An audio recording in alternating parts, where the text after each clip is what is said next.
This is a dumb thing. It's interesting, but it's dumb and it's frustrating, and we're gonna talk about it. So FlexJobs recently did a survey about PTO. And in that survey, roughly a quarter of people, who I think are all Americans because we have the worst center of the universe syndrome in the world, said that in the last year they have taken 0 days of PTO. None. 0. Not a single day off. And that is both insane and a huge problem, because depending on what research you look at, the stats are currently like between 40 and 80% of people are experiencing frequent burnout. And when I say people, I once again probably am saying Americans, because why would we research the rest of the population of the world? But with so many people being burned out, like maybe the 0 days of PTO is a factor. And this survey gets pretty interesting, especially because it's right at the crux of all things employee rights and well-being, which are things I care about, and hopefully you do too, because employees, fun fact, are people.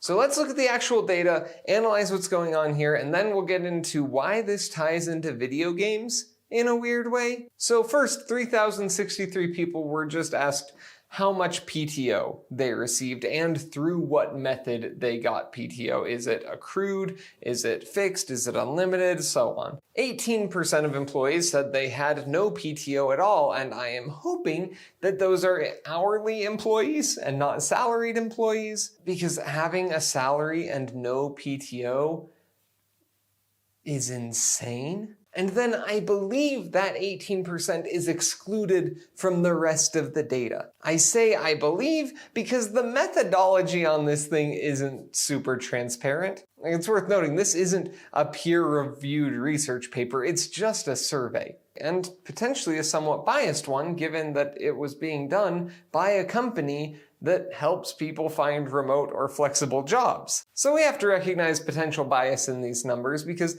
it was probably funded with marketing dollars in order to gain press and publicity, which now, of course, I'm giving them, and they aren't even a sponsor, so like I'm getting nothing out of it. But hey, FlexJobs, if you wanted to sponsor, email me. But of those 82% of people who did have PTO, then they broke down how much PTO they actually took. And that's where we get this figure that 23% of people took 0 days of PTO. Another 21% took less than 5 days, and another 21% took between 5 and 10 days. So 44% of the people in the survey took less than 5 days off last year, and 65% took less than 10 days off in the last year. So that's like 2/3, and that's not great. Depending on how these companies and these people are counting holidays and whatnot, it could be really bad, but at a bare minimum, it's not great. But the real juicy part comes when they asked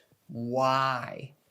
If you had PTO, why didn't you take the PTO you had? And here are the answers. These percentages don't add up to 100. So I'm guessing this was like a ranked choice or select all that apply. Again, take it with a grain of salt, because this data might have been cherry-picked in order to fit a narrative. But 43% said that their workload was too high to take PTO, and 30% said that they didn't because they were afraid of falling behind. Those are really similar answers, but that's also very real. I see it all over in organizations I work with, and that ranges from small nonprofits to Fortune 500s, but pretty much across the board, people give these same answers. Like, I'm just too busy. And vacation ends up being more stressful because all I'm doing is thinking about the work that's piling up while I'm gone. So then when I come back, I'm even more stressed out than I was before, so it's easier to just not take the vacation and try to stay caught up. Down at the bottom, you also have this 29% who feel like they need to avoid PTO so that they appear more committed, and 19% who feel like their employer actively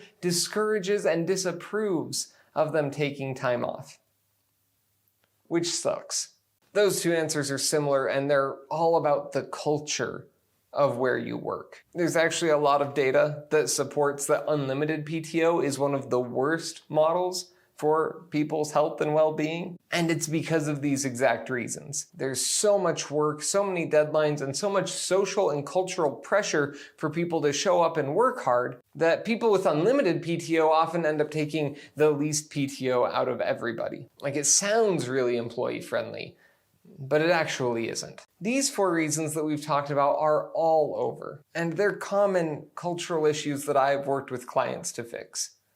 Sadly, they don't surprise me at all. But this one in the middle is interesting because 34% of people didn't use the PTO they had because they didn't have enough PTO, which feels illogical and counterintuitive. But if you've ever played video games, you probably immediately understand. Because if you have a really powerful consumable item in a game, like a potion or a power-up, what do? You save it for when you really need it. And each time you face a challenge, you don't use it because maybe there will be a time in the future that you need it more. And then you end the game with an inventory full of super powerful single-use items that you never used. If it's a super powerful item, it's sometimes called the too awesome to use problem. But it can also just be called the consumables paradox or the consumables problem in general. And people are doing it with PTO. They aren't using it because they're afraid they'll need it later and not have it. But then they just hoard it and it never gets used at all. Meanwhile,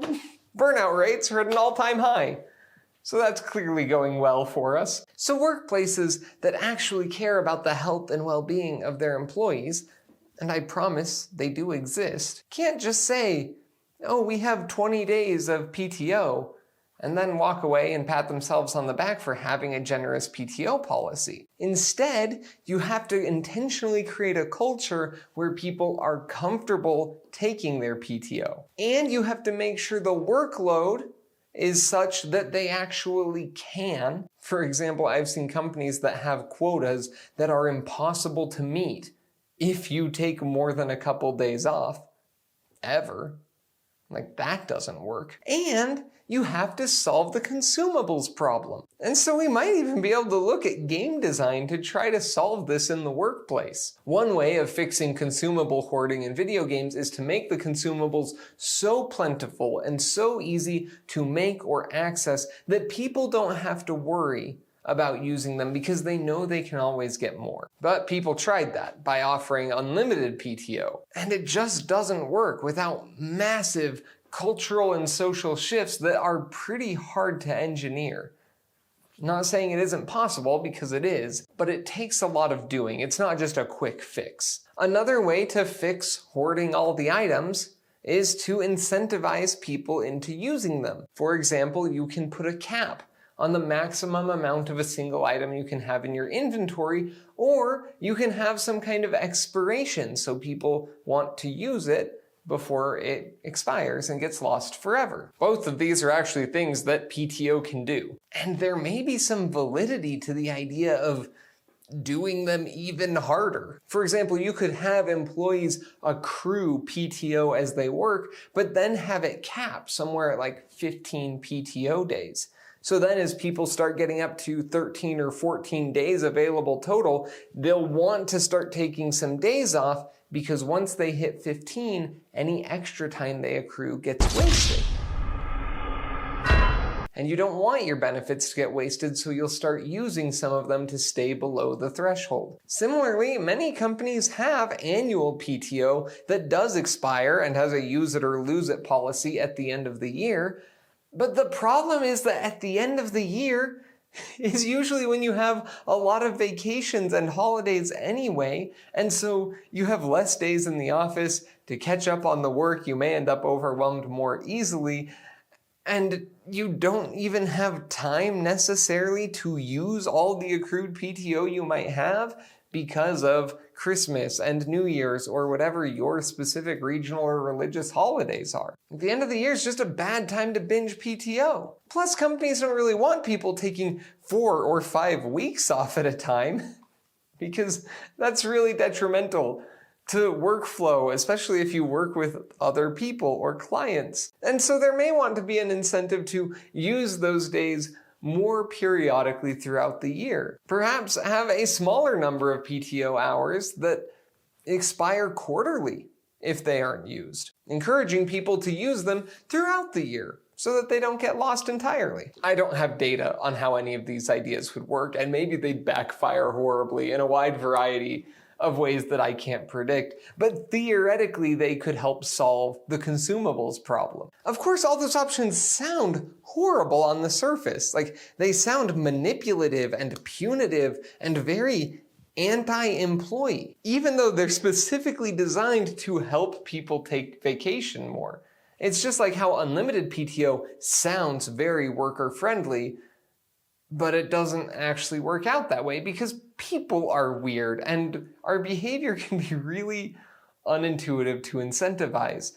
And we're reaching this spot where good bosses are actually going to have to focus on creating tools to help their employees intentionally work less while still working productively instead of trying to force them to work more, especially if they want to keep them around as a healthy, happy, and committed workforce. But no amount of policy wrangling is going to help you if your culture punishes people for taking care of themselves. Like, if people are intimidated out of taking vacation or are so overburdened they couldn't relax even if they did. And those are widespread culture issues. Everyone has to get on board with them, but usually that kind of change has to come starting from the top. So if your workplace culture kind of sucks, despite good intentions, and you want people to be less sad and burned out all the time, send me a message. I'd love to come help fix it. Here I am, the guy at the end of the YouTube video saying to press the buttons and like and subscribe, but truly, it does make a difference. Maybe if enough people subscribe, I can get FlexJobs to sponsor a video. And wouldn't that be fun? And hopefully, we can make the world a better place.